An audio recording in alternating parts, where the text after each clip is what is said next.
காது குத்தும் போது இப்படி ஒரு ரியாக்ஷனை யாருமே எதிர்பார்க்கல.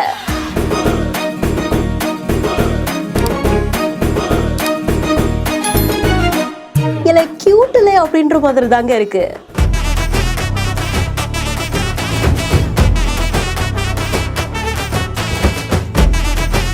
எண்டுல கொடுத்த ரியாக்ஷன் தான் அல்டிமேட்டே.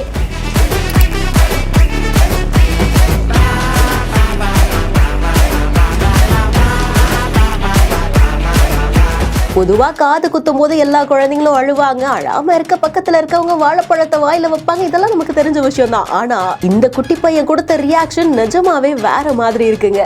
தம்பி காது குத்தும் போது அழணும்பா, நீ என்னப்பா சிரிக்கிறிய அப்படின்ற மாதிரிதான். ஒரு காது குத்தும் போது பயங்கரமா சிரிக்கிறாரு, அடுத்த காது குத்தும் போது முன்னாடி வாழைப்பழம் கொடுத்தீங்களே அந்த வாழைப்பழத்தை எடுத்துட்டு வாங்க இப்ப கொடுங்க அப்படின்ற மாதிரி அவரே கேட்டு வாங்கி சாப்பிடுறாரு. எது செஞ்சாலும் அதுக்கு ஒரு முறை இருக்கு இல்லையா, அதை ஃபாலோ பண்ணணும் இல்லையா அப்படின்ற மாதிரி குட்டி பையன் கொடுத்த கியூட்டான இந்த ரியாக்ஷன் பலரையுமே கவர்ந்திருக்கு. சோ இந்த வீடியோவை நீங்க எந்த அளவுக்கு ரசிச்சீங்க அப்படின்றத கமெண்ட் செக்ஷன்ல சொல்லுங்க. மேலும் வீடியோஸ்க்கு பிஹைண்ட் இட்ஸ் நியூஸ் வாட்ஸ்அப் சேனலுடன் இணைந்திருங்கள். வீடியோவை வழங்குவோர் Lexco holidays, MCR pure cotton club மற்றும் டாக்டர் ஸ்ரீவர்மா வெல்னஸ்.